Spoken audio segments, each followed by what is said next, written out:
हर महादेव। प्रणिपात माता। व्यथित प्रतीत होते हो दशानन। कारण आप भली भांति जानते हैं महादेव। इस प्रकार सबके समक्ष आपने मुझे अपमानित क्यों किया? एक 8 वर्ष की बालिका खेल खेल में आपका धनुष उठा लेती है और मैं आपका महाशक्तिशाली परम भक्त उसे उठा नहीं पाया। ये तो तभी संभव है जब आपकी इच्छा ना हो। कारण मेरी इच्छा नहीं दशानन, कारण है तुम्हारे कर्म। केवल मेरा भक्त मात्र होने से ही तुम्हारे कर्मों का फल तुम्हें छोड़ेगा नहीं।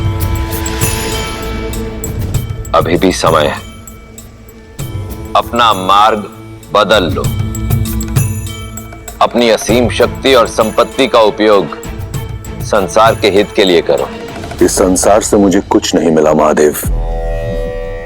जो भी पाया छीनकर। परंतु आप तो वो शिव हैं जिन्होंने अपने भक्तों के लिए विष पिया। तो आपने अपने इस भक्त को अपमान का विष क्यों पिलाया? बिना निमंत्रण मिथिला जाकर अपने अपमान को तुमने स्वयं आमंत्रण दिया दशानन। मैं जानना चाहता हूं रावण कि वो ऐसा क्या था जिसे पाने की लालसा तुम्हें मिथिला तक ले गई।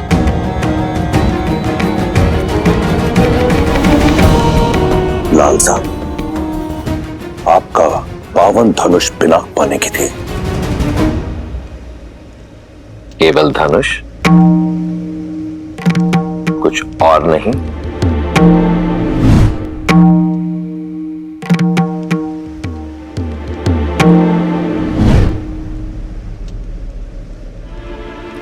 बोलो दशानन, आज तुम अपने अहंकार की भावना से इस सीमा तक ग्रसित हो चुके हो कि स्वयं अपने इष्ट के समक्ष असत्य कह रहे हो। और यही तुम्हारा उत्तर है रावण।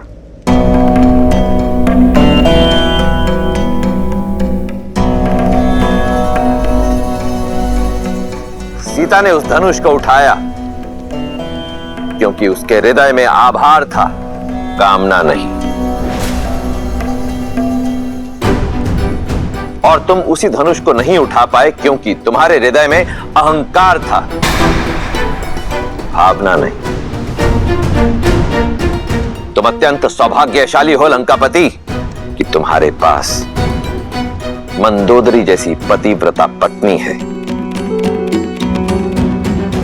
मेघनाथ जैसा आज्ञाकारी पुत्र है। इसलिए जो तुम्हारा नहीं है उसे पाने की लालसा छोड़कर जो है उसी में संतुष्ट रहना सीखो। मैंने तो यही सीखा है महादेव कि जीवन में जो मिलता है या तो प्रयास से या फिर प्रहार से। परंतु आपने आज सिद्ध कर दिया कि आप केवल देवों के ही देव हैं। इस राक्षस का साथ नहीं देंगे आप, फिर चाहे ये राक्षस आपका परम भक्ति क्यों ना हो। आप ईश्वर हैं, जैसे आपकी इच्छा। रहिए आप देवों के देव, परंतु फिर अपने इस राक्षस भक्त से अपनी प्रवृत्ति बदलने की अपेक्षा न करें। यदि मेरे इष्ट होकर भी आप देवों के ही देव हैं तो मैं भी आपका भक्त होकर राक्षस राज हूं। आप वही करें जिसकी अपेक्षा देवों को आपसे है, और मैं वही करूंगा जिसकी अपेक्षा राक्षसों को मुझसे है। उचित है दशानन। यदि ऐसा है तो अपने कर्मों का फल चखने के लिए भी सज्ज रहना। हर हर महादेव। माता,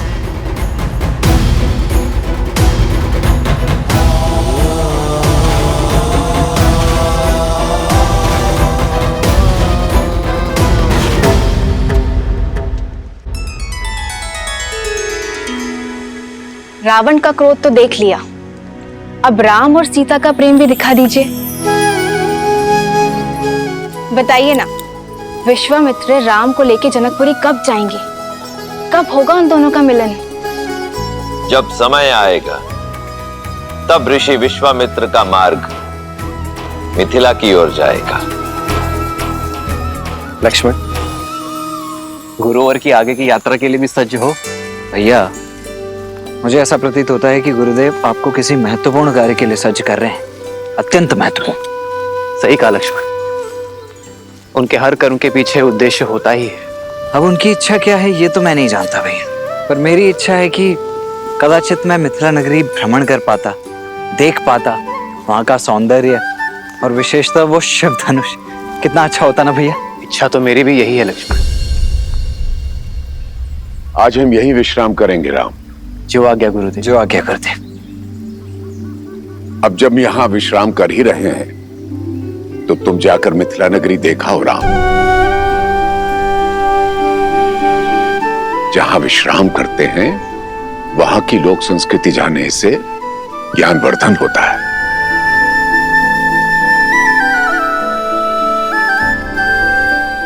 और चाहो तो लक्ष्मण को भी साथ ले जा सकते हो।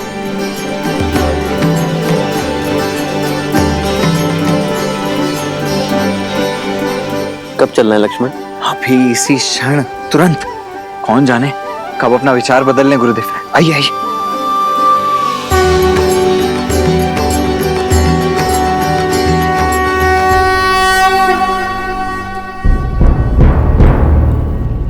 सुना है ना, महादेव ने मिथिला में महाधनुष रखा ही इसलिए ताकि यहां सब शुभ हो। विश्वास रखो।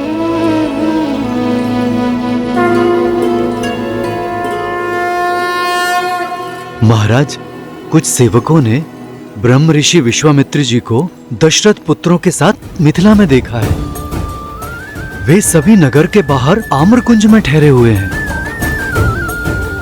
सौभाग्य मिथिला के द्वार तक आया है, उनका आदर कर। है स्वयं उन्हें स्वयंवर का निमंत्रण देने चाहूंगा। आइए।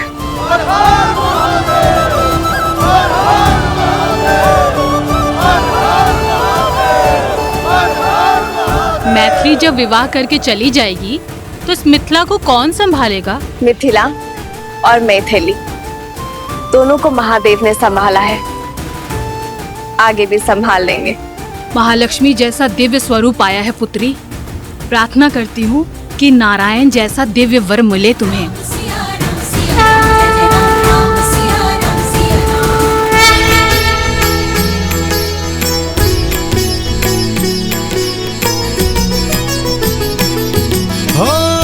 परतंत की पंगति पुंद कली, अधराधर पल्लव खोलन की।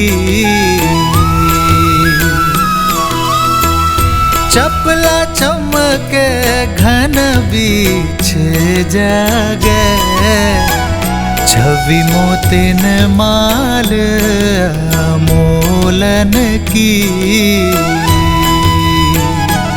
हो घुंघरारी लटे लटके मुख पर, कुंडल लोला का पोलन की।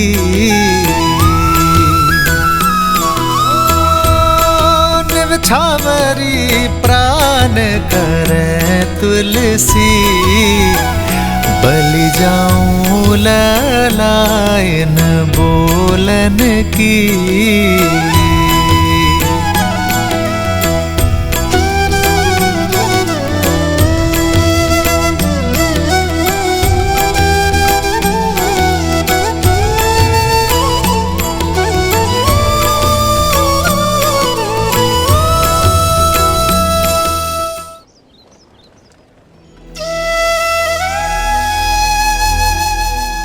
बाहर से जितनी सुंदर लग रही थी, भीतर से तो उससे कहीं अधिक सुंदर लग रही है ये मिथिला, है ना भैया?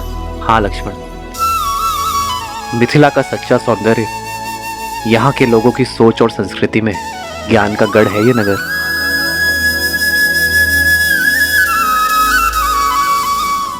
कौन है ये तेजस्वी युवक? कहीं देवता तो वेश बदलकर मिथिला नहीं आ गए? देवता क्यों, कहीं के राजकुमार भी तो हो सकते हैं। सीता स्वयंवर में आए हो, राजकुमार ऐसे गलियों में विचरण करते हैं क्या? कोई गंधर्व तो नहीं हो भी सकता है। चलो चलो आओ देखते हैं।